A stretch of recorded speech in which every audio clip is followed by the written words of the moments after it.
Good morning and welcome to the latest in the series of Future of Food Packaging events organised by InvestNI and CAFRE.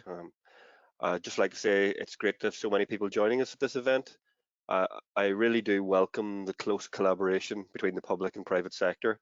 I hope you'll all get lots of benefit from this today and particularly participate fully in the questions after the very interesting presentations. I'm heartened to see so many local stakeholders appreciate the importance of developing more sustainable packaging. You will all appreciate that consumers are demanding more in terms of environmental protection, but most still want an attractive and convenient packaging product. So it's a difficult balance to meet, and the speakers today will talk a bit more about that, and I'm sure you can all appreciate it. From some of my previous roles in the Department of Agriculture, Environment and Rural Affairs, within recycling policy, food waste and waste prevention, I understand just how important it is to have packaging which is both readily recyclable and designed in a way which minimises waste. The important role of packaging in minimising waste extends far beyond the physical packaging, particularly with food packaging.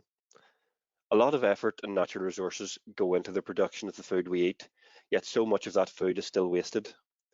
It is clear that more needs to be done to tackle food waste, with over 1 billion tonnes of food wasted globally each year, yet many millions are suffering from chronic hunger, and this food waste is also helping to fuel climate change through harmful emissions.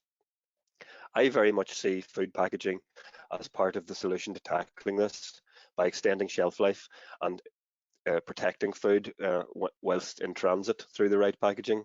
But of course, this all comes at a cost, and that is the cost of dealing with all that packaging waste. Whether that is through our recycling systems, through our waste infrastructure, and sadly, all too often, through litter on our streets. There are important interventions such as increasing recyclability of packaging, increasing awareness of how to correctly dispose of packaging, and changing behaviours. The first presentation today will deal with some of these interventions as Charmaine Beer discusses the proposed reforms to producer responsibility for packaging to help deliver on the polluter pays principle. Charmaine will also present some of the options for a deposit return scheme for beverage containers.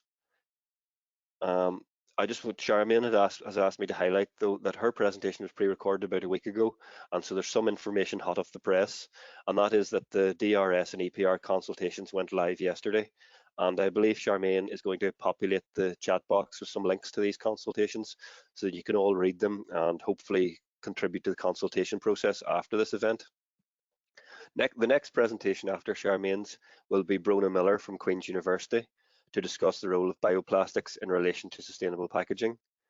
This is certainly an area I am interested in from my work in plastics policy, and I have been fortunate enough to visit the Queen's Polymer Processing Research Centre in Stranmillis on a couple of occasions and see the fantastic work they're doing. And the third presentation today will be from Eric Randall of Bryson Recycling. Eric and Bryson are true pioneers of the curbside sort method of recycling and have been delivering large tonnages of high quality recyclates to our packaging production industry locally.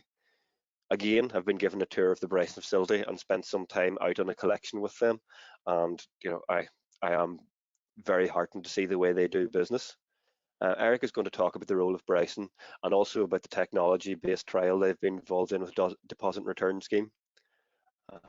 So I hope everyone gets something useful from today's session. Hope we've got some very informative speakers, and after the presentation there will be an opportunity to ask questions, and you can put questions in the chat box during the presentations also. And your panel today will be Brona Miller and Eric, and we'll also be joined by Philip McMurray from Department of Agriculture, Environment and Rural Affairs. Philip's leading on the new single-use plastic legislation for Northern Ireland, and Ron Gardner of CAFRE, who I would also like to take time to thank for all his help in organising this event. So now I think it's time to hand over to our videos of the three speakers, and first will be Dr. Charmaine Beer.